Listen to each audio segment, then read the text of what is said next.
Hello दर्शकों, आज मैं आपको जिस मूवी की कहानी एक्सप्लेन करने वाली हूँ उसका नाम है रांझना।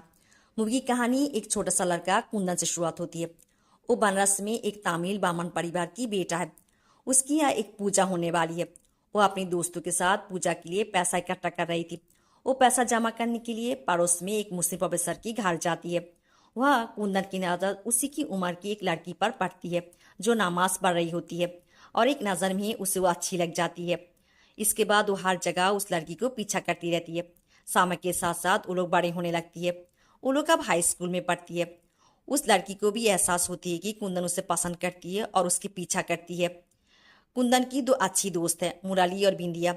एक दिन कुंदन की दोस्त मुराली कुंदन को कहती है कि उसे उस लड़की को अपनी मन की बात बता देने के लिए, नहीं तो एक दिन उसे लड़की की शादी की न्योता मिलेगी। और दोस्त मुराली की बातों के अनुसार एक दिन कुंदन लड़की के सामने चली जाती है और उसे साफ साफ कह देती है कि वो उसे पसंद करती है। और लड़की उसे एक थप्पड़ मार देती है और कहता है कि क्या वो पागल हो गई है। कई दिनों तक कुंदन लड़की के पास जाती है और लड़की हर दिन उसे एक थप्पड़ मारती है। एक दिन कुंदन उससे पूछती है कि कम से कम अपने नाम तो बता दो। वो लड़की कहती है कि उसका नाम जोया है। कुंदन उस दिन बहुत खुश होती है।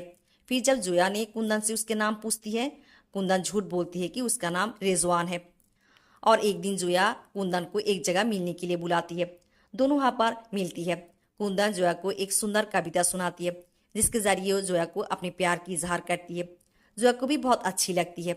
लेकिन जब जोया कुंदन की करीब आती है तो उसके नज़र कुंदन की गले में पहना चेन पर पड़ती है।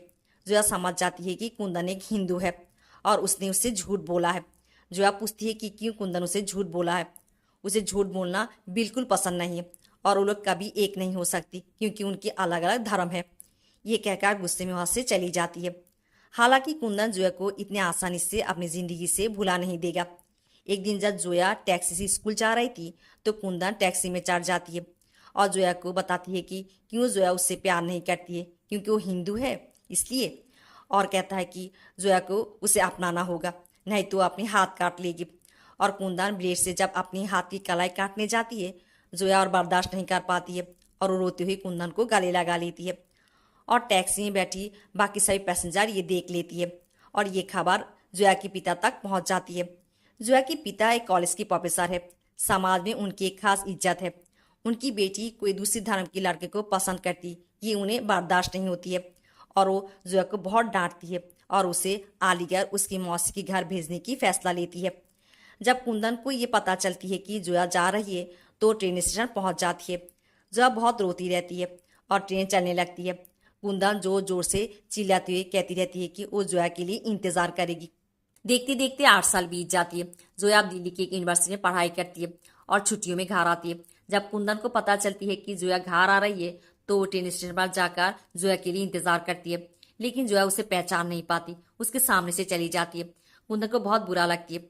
जब जोया घर पर नहीं थी तो कुंदन ने जोया के परिवार के साथ एक अच्छा रिश्ता बना लिया था। लेकिन जोया के परिवार को ये नहीं पता था कि कुंदन ही वो लड़का है जिसको जोया पसंद करती थी। अब कुंदन जोया के घर में सिलेंडर देने के लिए आती है और जोया से बात करने की कोशिश करती है।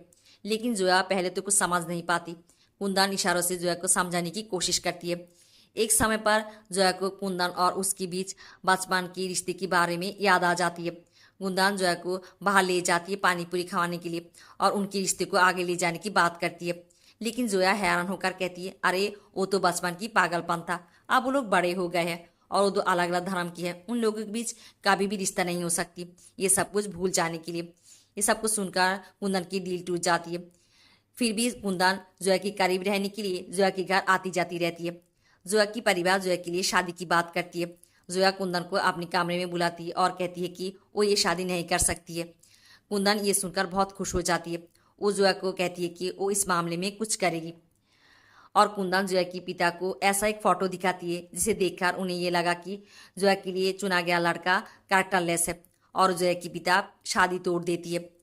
उस दिन जोया बहुत खुश हो जाती है और कुंदन के साथ बाइक राइड पर जाती है और कुंदन को सब कुछ बताती है कि वो दिल्ली में अपनी यूनिवर्सिटी की एक पॉलिटिकल पार्टी की लीडर जिसका नाम अकरम है उसे प्यार करती है और उसके साथ शादी करना चाहती है। ये सुनकर कुंदन हैरान रह जाती है और वो बुरी तरह से टूट जाती है और एकदम से चुप हो जाती है और जोया को कुछ बताए बिना घर चली आती है और अपनी हाथ काट लेती है। उसकी दोस्त मुराली उसे हॉस्पिटल ले जाती है और उसे बचाती है। जोया को जब ये खबर पता चलती है, वो कुंदन से मिलती है और पूछती है क्यों कुंदन ने ये पागलपन किया है। बचपन में वो लोग एक गलती किया था, क्या कुंदन उसे उस गलती की सजा दे रही है। वो ये भी कहती है कि वो लोग अलग अलग धर्म की है और उनकी कभी भी मिल नहीं हो सकती। वो कुंदन को एक अच्छा दोस्त मानती है।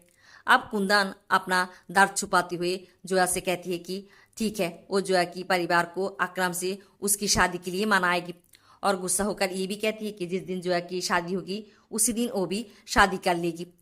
कुंदन जोया के पिता को जोया की शादी अकरम से करने के लिए मना लेती है और वो अपनी बचपन की दोस्त बिंदिया से शादी करने की फैसला करती है। बिंदिया बचपन से ही कुंदन को बहुत पसंद करती थी। लेकिन कहानी में ट्विस्ट तब आती है जब जोया की शादी अकरम से हो रही थी और कुंदन की भी शादी होने वाली थी।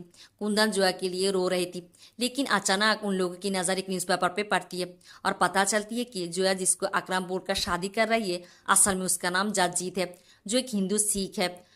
कुंदन अब खुद को रोक नहीं पाती क्योंकि जोया ने उससे झूठ बोला है और इसी हिंदू होने की वजह से उसे प्यार नहीं कर रहा था। अब परिवार में सबको झूठ बोलकर जगजीत से शादी कर रहा है। कुंदन जाकर जोया की परिवार को सब कुछ बता देती है और वहां से चली आती है। कुछ घंटे के बाद कुंदन की दोस्त मुराली आकर उसे बताती है कि जगजीत को बहुत बुरी तरह से पीटा गया है और जोया ने सुसाइड करने की कोशिश की है। वो लोग जाकर जगजीत को एक जगह पर बहुत बुरी हालत पे पाती है और उसे हॉस्पिटल ले जाती है।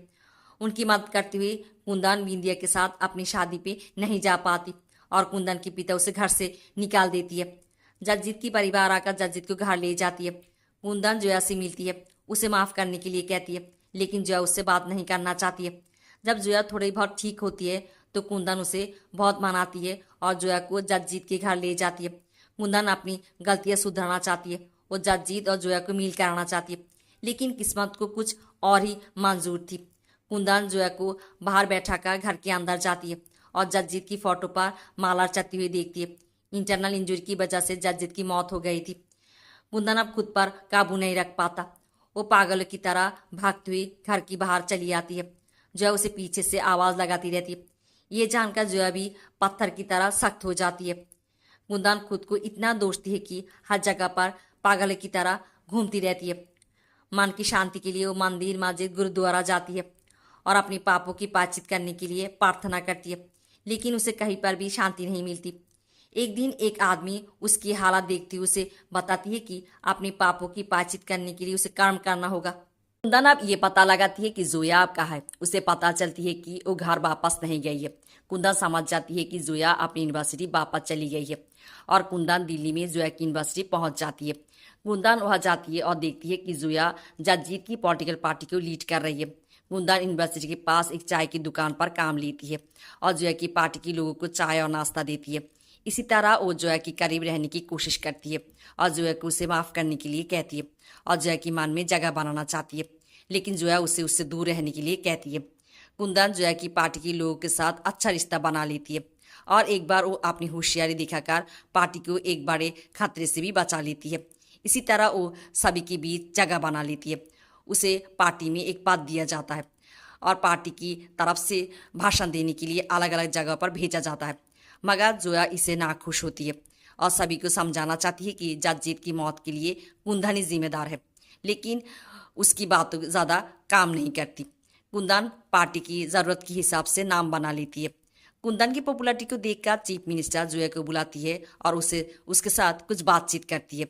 इसी बीच पार्टी की तरफ से कुंदन को एक पब्लिक मीटिंग में भाषण देने के लिए भेजा जाता है और वह एक बड़ा दांगा होती है जहाँ एक हत्यारा कुंदन के पेट में गोली मार देती है। कुंदन को हॉस्पिटल लिया जाता है। इसी बीच पुलिस जोया को बताती है कि पुलिस ने कुंदन से पहले ही कहा था कि मीटिंग में दांगा हंगामा हो सकती है, लेकिन फिर भी कुंदन भाषण देने के लिए चली गई। ये सुनकर जोया को एक बड़ा झटका लगा। क्या कुंदन जोया को दिखाने के लिए जानबूझकर वहाँ गया था? जोया आज सच में कुंदन के प्यार के आगे हार गई है, क्योंकि जोया ने भी उसे वहाँ जाने के लिए कहा था। इसी बीच जब चीफ मिनिस्टर ने प्रेस कॉन्फ्रेंस किया इस मुद्दे को लेकर, तो जोया ने अपने दोष कबूल करते हुए प्रेस के सामने बता देती है कि उसने और चीफ मिनिस्टर मिलकर ये दांगा हंगामा कराया है। वो अपनी सज़ा भुगतने के लिए तैयार है। जोया कुंदन को देखने के लिए हॉस्पिटल आती है। कुंदन की दोस्त मुराली और बिंदिया भी वहाँ होती है। जोया जाकर कुंदन के बेड के पास बैठती है। उसी दिन जोया ने पहली बार प्यार के एहसास से कुंदन की सर पर हाथ रखती है और कुंदन को भी ये एहसास होती है। लेकिन कुंदन की रूह उसके शरीर को छोड़ रही थी। कुंदन को एहसास हो रही थी कि बचपन से लेकर अब तक उसकी ज़िंदगी में सब कुछ उससे पीछे छोड़ रही है। वो मान ही मान याद करने लगती है कि उसकी दो दोस्त थी, एक मुराली जो हमेशा उसके साथ देती थी और दूसरी बिंदिया जो उसे पागलों की तरह प्यार करती थी, और थी उसकी माता पिता। और एक लड़की थी जिससे वो पागलों की तरह प्यार करती थी, जिसने आज पहली बार उसे प्यार के एहसास से छुआ है। इस इंसान को पाने के लिए उसने कितना पागलपन किया था, लेकिन इस बार बात यहाँ पर ही ख़त्म हो जाती है और वो ख्वाहिश रखती है कि उसकी वाराणसी में दोबारा जन्म हो। वो छोटा कुंदन बनकर वाराणसी की गलियों में घूमे फिरे और किसी जोया के प्यार में पड़े। इसी तरह कुंदन की मौत के साथ ख़त्म होती है ये कहानी।